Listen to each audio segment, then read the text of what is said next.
Aurora, I would say, got to be careful not to split too far apart. Vicious still have a monster. The nade of Reefers, the 1v4 from a range. But it doesn't look that great for either team. Effectively ending in a stalemate so far. And this spot, Alamo, is not even in the play zone, so not worth it. But you know what? Maybe worth it now. When you get those initial knocks and a bit of damage onto Amix, you create a bit of an advantage for yourself. Hoping to now kind of capitalize on this opportunity they created for their squad. It's TGM. Retro got a bit solo there. Default on the backline does get an angle onto him. We have yet to see any knock really coming through after that initial nade. Sanic now behind the door frame, cooking that nade, looking to chuck in CQC right to the face. That's a beautiful nade. Very phallic vibe from 4 Thrives. You learn from the best. Generation going through the window. Kvik, what is going on? That's a big misplay. Easy pickup for TGM. Generation of Miracle, a miraculous run in this compound breach. Only losing Retro so far. It's a pretty decent dub, but getting overwhelmed. Sanic going solo once again. So many misplays individually from these two teams. Now, let's put in Misa trying to make it work out. Default a little bit too far in the open, but he still wins the fight. The one-on-one trade onto Puddin. How does that work out? Misa attempting a reset, but Amix got the 2v1 advantage. And this is looking like a game over play. TGM was looking so good initially, but everything falls apart as Amix stand tall and claim those 4 eliminations. It's not in circle. Do you want to take that risk? Seems like for Ralph it might be the case, with a buggy going for the wide wraps, sending it south into Alamo itself. Nade cooked up, primed for Default. Let's get a bit of damage. 2 back-to-back. It will not connect Default with a jump shot on the DBS. What a huge engage. Can the duo take it home once again? Bring it up to 8. Eliminations total. There's a possibility. Darling also going for the wide wraparound over to the west. So many misplays happen in this compound. It's been very critical, but it's going to be Havlik. First to 4 on the duo, down to Default in the clutch scenario. In a very nadeable building, he's got to be on the move, got to be on the pivot. As the blue engulfs the area, adding an extra time factor to the equation. Default's been looking so good with the DBS in the past. Will it be enough? As over, actually another third party's unfolding. Jackie is just non-stop here. 27 plus, one a piece of the compound. Everyone wants to fight, it seems, and the shots are on target from all sides. Havlik eventually expires to D2R that pull up, and then 27 plus next in line to find their way through the party. But will the bouncers deny them entry? Can D2R hold them back? Good shots from Ruzen, primed on target as Betts bites the bullet literally and falls over. So it gets incredibly comfortable there. Everyone hearing this dinner bell being rung. But will they be able to join them? Because Aurora still are a full squad and they're dead center of this circle on the outskirts of Lumberyard next to Milton Shelter. And they got a great compound. It's going to be squad house on that ridge line. TT Project, though, a bit of a risky push here inside of Shelter itself. They don't know where the players are parked up. It's a risky push, and they will get punished. 1 down, 2 down, down to Effie's. And as a solo, getting 4 points in a lobby that still has 42 players alive is not looking too good. It's looking quite dire, in fact. As he's getting full on chased, Ozarok's not going to be taking any prisoners with a P90 of Leon. That will be the end of the line. TT Project, again, failing to make their way into the smash zone. This is a great opportunity for the likes of Goat Team and Vicious. Yeah, this is a brilliant position, mate. Dream scenario now to try and climb on this one. So let's see what they can do. Atomic, with his eyes lighting up, finds another member of Ozarok's, and they are down to a duo. So it's getting worse for where they're.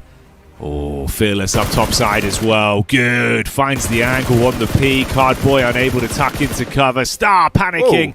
Oh, mate. Somehow dodges the shots to tuck back in towards Shelter, but they might just send Atomic cratering down to chase him and see if they can force him out of that mole hole that he's playing inside of. Fleek up on the hill, now just a sacrifice, but DG77 are hearing all of this, so they've got a better read onto what's going on over towards the entry to Shelter, and Star can just set up, he can just play and see if you push down now.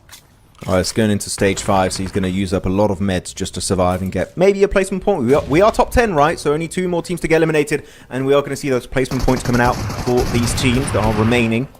Star looking to peek. Yeah, he knows with that blues and damage is a bit too much to bear. The nades looking primed perfectly.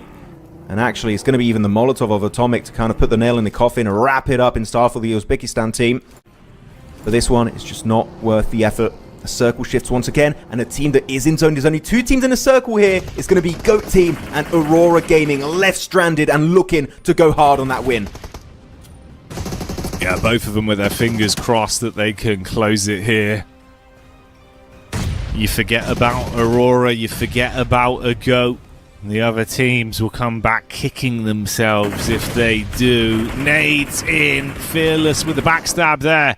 Good adjustment onto Ravio as he will fall pre-pod with a sideline shot as well. That's DG still getting stuck into the mud, letting everyone just whittle each other down as they throw all of their investment at each other on this hillside battle. Demo sprinting from cover to cover, Eyes finding the targets, but he's not able to deliver swift death on them, as they will be able to turn their attention, and Misha will handle that encounter. Instantly goes for the pickup play on his mate as well, so Afterlife can try and get themselves back up and live to fight another day.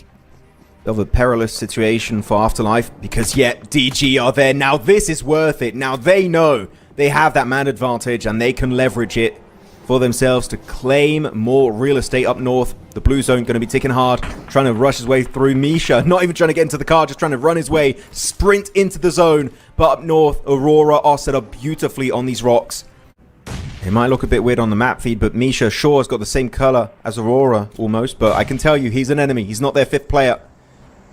So that could really just kind of ruin their opportunity of survival, as they are barely in play zone for some of the players on the more southern edge, but they do spot Misha. I think they heard maybe an audio cue. So they're going to be putting their focus on now 3 teams. There's Avalanche to the east, DG 77 to the west, and 1 solo up north. Not a comfortable position, but DG looking to just leave the vicinity entirely, sending it deep in this circle over to the rock formation, and Aurora instantly trying to shut down that rotate. Though no knock will be found, and Avalanche doing a great play too, setting out to DG. This is literally the perfect setup for Aurora. Jackie maybe being gifted the perfect off angle, and the eliminations just flooding the way of Aurora. They absolutely farm them. Everyone crashes on top of one another, and they throw away that great position they had for so long. Both teams that could have closed out Aurora sacrificed themselves against one another and are now trapped with a tiny amount of cover to play with nades landing on top of them. It's only Nomi left from DG77. The man from Afterlife was flushed out in amidst all this chaos as well. So the question of how Aurora would survive those 3 squads, well, they extinguished themselves. I was so confused, the fact they're going for it, but they don't know this is Aurora, right? Chances are they have no idea which team this is up there. And because of that, might just have gifted the trophy to the Mongolian super team.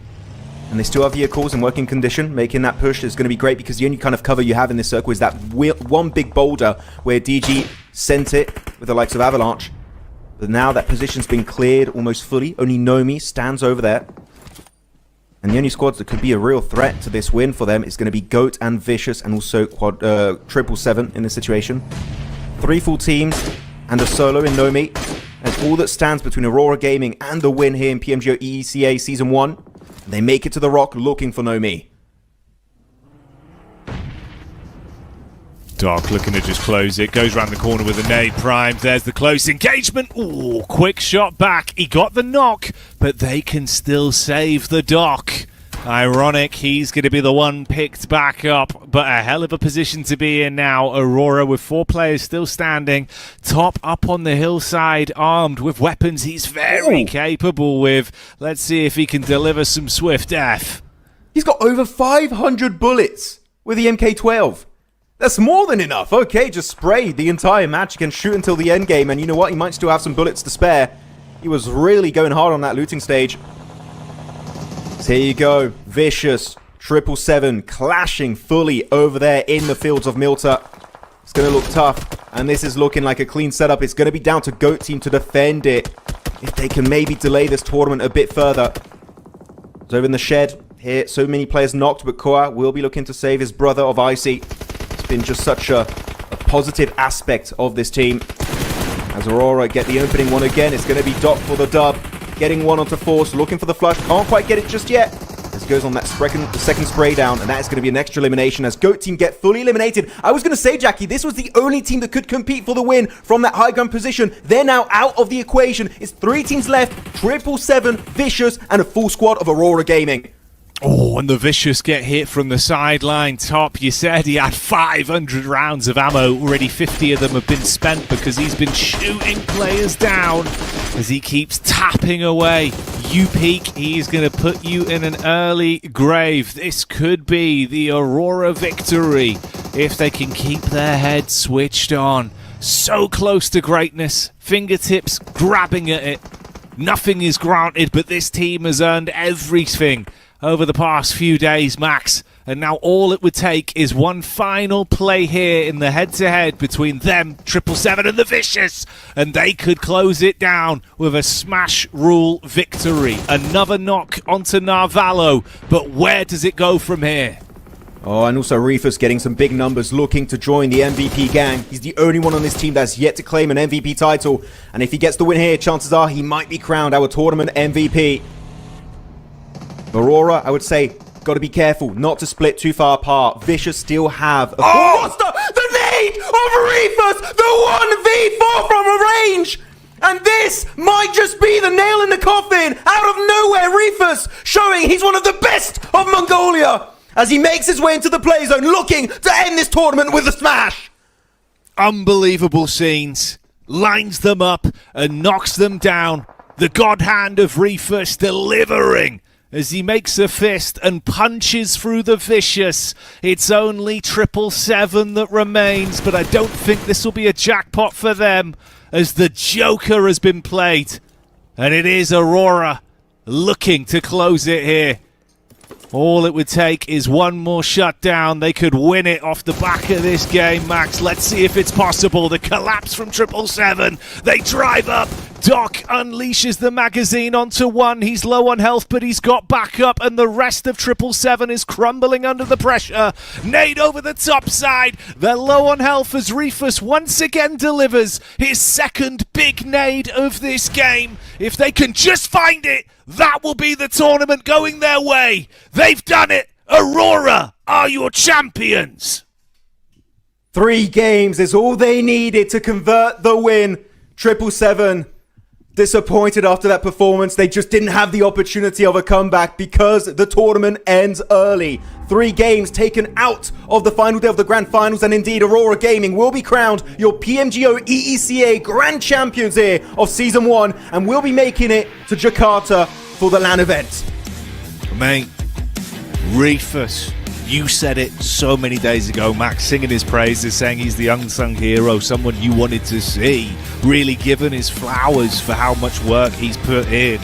That nade was the icing on the cake for an incredible tournament that he's played. As all of these players walking out in triumph, victorious in this event.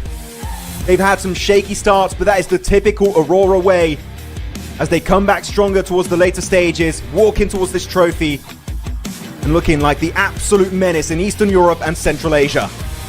Absolutely, bud. The champions, there they are. The legends themselves, Aurora Gaming. Even East joining the roster. He's on the bench, but the man also, you know, is ready to play if he needs to. Deserving to be also here next to his comrades. They are also a multi-talented team that can do it in the fight, do it in closing, and absolutely do it in style.